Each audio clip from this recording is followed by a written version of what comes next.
Yes, Kenya. Tamu sana, tamu sana, tamu sana, yes, tamu. Earlier today, there was a very heated political debate in Parliament. During the debate, John Mbadi, ODM party chairman, and Sigowet Soil member of Parliament, Bernard Koros, had some differences. After which John Mbadi was suspended from Parliament for 5 sittings. And Babu Owino, taking to his social media accounts, had a very hilarious post about exactly what happened or what transpired between these two members of Parliament. Babu Owino. Honorable Mbadi did not punch Koros. It is Koros' face that moved towards Honorable Mbadi's face. That's Babu Owino's post, trying to explain what might have happened between Mbadi and Koros. And Kenyans had varied opinions on this. There are those supporting Babu Owino and those castigating Babu Owino. So in this video, ladies and gentlemen, I want us to hear John Mbadi explain exactly what happened, after which we are going to hear Bernard Koros' side of the story, after which, as usual, we are going to analyze to see exactly where the truth really lies. Listen into this. The speaker is purporting that Standing Order 107 allows me to leave the chambers, and he has even 5 days. It doesn't matter, that is okay. But you see, usually when a matter is raised in the House with regards to conduct of a member, the rule of natural justice dictates that you allow or you give that member time to explain himself or herself, because you can't just make a unilateral decision. But I know, having known that these members of the other side, the Tangatanga wing, just wanted to disrupt the proceedings, I've decided to take it in its stride and leave the chamber so that we don't stop the bill from being processed further. I know we still have more or majority members in the House, even in my absence, but it was wrong for the Speaker to make unilateral decision to suspend me from sittings of the House, and even 5 sittings. That is not allowed. You need to go through a process to allow the 5 sittings. For a member to be suspended for more than 1 sitting. But now you see what happened prior to this was something that I think the Honorable Member Koros, I think that is his name. I only know of one name. Some of these people don't even come to the House. You only get to know them when there's something like this. So now this member wanted to vote for a member who was absent, and he had been advised not to do that by the club. Our agent protested. I was right there. Even the chairman himself told him that cannot happen. Then when I asked him to leave because we were running out of time, then the honorable member charges at me, and in the process he bites my finger, and you can see there's blood all over the place. So what am I to do? Do I just sit there and watch as he bites my finger? So even if he received something back in terms of defense, that's okay. But the Speaker ought to have allowed me to explain what happened and the infringement from the other side, which he did not. But anyway, he has already made a ruling, and I didn't want to stop the proceedings of Parliament. The bill must be passed today. So I've allowed my other members to continue. I know they have the numbers, even though the general is out, but the deputy general will take charge. Yes, that's John Mbadi trying to explain what happened between him and Bernard Koros. So let's hear Koros' side of the story that actually led to Mbadi's suspension from Parliament. Mr. Speaker,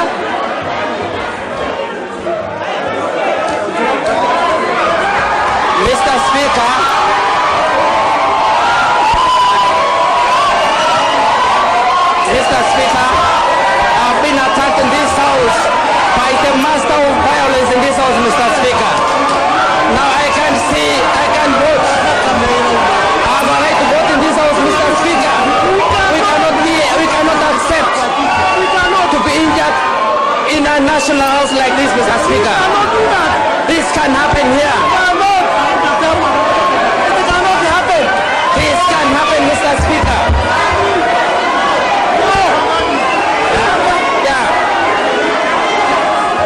Yes. That's John Mbadi and Bernard Koros, each trying to explain his side of the story. So in this video, ladies and gentlemen, I want us to find, or rather to see, where actually the truth really lies. That's our analysis and discussion today. So if in case you've just bumped here for the very first time, kindly subscribe, give this video a like. Give it a like, please. Thank you. God bless you. God bless Kenya. Where does the truth lie in this case?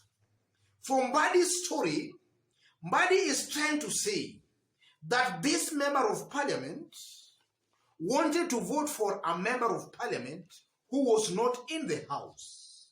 So when actually Mbadi tried to inquire or actually to ask this member of parliament why he was doing that, this member of parliament became violent and surged towards John Mbadi.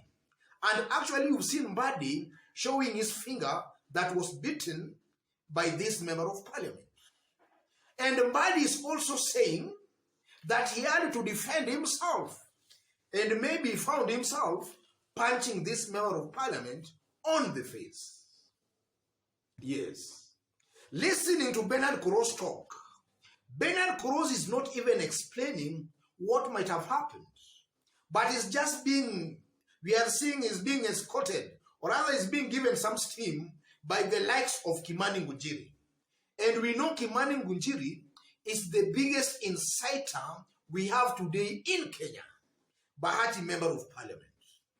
So Bernard Koros actually is not even explaining what happened, but we are just seeing him calling some people who are renowned for violence, such kind of things. So in my considered opinion, to be fair to both sides, from where I sit, I tend to believe that these two leaders were involved in some kind of a fist fight. These two members of parliament were fighting. The right thing the speaker ought to have done was maybe to listen to both sides. Or if maybe could not listen to both sides, at least if he was to suspend some members of parliament, or rather if he was to suspend, then he ought to have suspended all these two leaders. He ought to have suspended Mbadi and also Koros. But suspending one member of parliament, leaving the other out, that to me, ladies and gentlemen, I tend to believe and feel the speaker might have made a blunder. The speaker added there. Having said that again, if you look at Tanga brand of politics, and even before the debate started, it was very, very clear that Tanga wanted to cause some chaos in parliament today. And this member of parliament, Bernard Koros, I know he might have been the agents who were to be used to cause those chaos in parliament.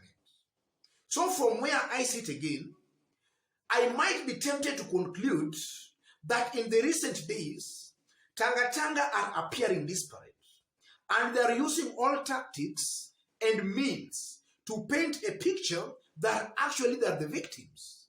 While if you look at it objectively, Tanga are not actually victims, but actually they are coming out as the aggressors. In parliament today, for those who watched the live proceedings, it was very clear that the aggressors in parliament today were the Tanga order. And they were becoming violent because naturally, or rather as things stood today in parliament, they had enough numbers to defeat or beat Uhuru Kenyatta, Raila Amolo Odinga camp. So what they wanted to use was to cause violence in parliament today. And that's exactly what they caused in parliament. And now, having caused all those chaos, they want again to paint themselves as the victims, those who have been wronged. While the truth of the matter is, they were the aggressors. And likely, we have also seen that with Dennis Itumbi. You know, for some months and weeks, Dennis Itumbi has been attacking and calling some people names. Attacking and calling some people Lamada, I don't know, thieves, things like that. But now when Dennis Itumbi is faced with a situation or a challenge, we are seeing Tanga coming, or rather coming out very boldly to defend Dennis Itumbi. But when actually Dennis Itumbi is calling people names, we are not seeing Tanga actually calling Dennis Itumbi to order. That's exactly, according to my opinion, what might have transpired in Parliament today. This member of Parliament, Bernard Koros, might have started a war he could not be able to finish. He started the war maybe with the wrong type of a person, or he started war with a wrong person. Yes. So after starting the war he could not finish, he goes to the speaker to cry that actually somebody has assaulted him. While if you look at the sequence of events, these Tanga members of Parliament, these Tanga leaders were very, very arrogant, very abusive, and actually they were very violent in Parliament today.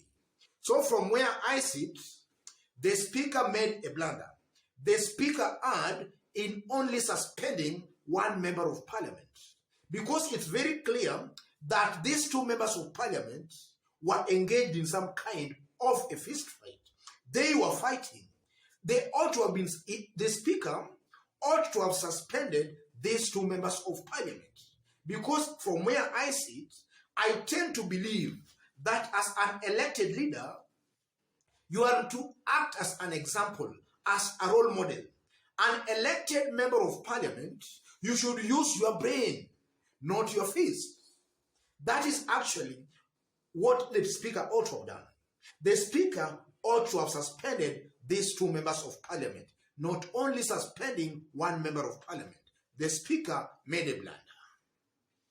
Having said all that, ladies and gentlemen, let me remind you once more that if you've just bumped here for the very first time, kindly subscribe, give this video a like. Give it a like, please. And to those who are watching us outside Kenya, and you are watching us for the very first time, drop a comment. Let us know from which part of the globe you are watching us from. And if possible, subscribe, give this video a like. And to our fans, our subscribers here, I'm very much humbled, very grateful for the kind of support you are giving me here by constantly giving our videos likes, constantly dropping your comments. God bless you. God bless Kenya. And to any other person, that's the kind of analysis we do here. We don't beat about the bush. We hit the nail straight on the head. We call things as they are without fear or any favor of anybody. God bless you. God bless Kenya. Tamu sana, tamu sana, tamu sana.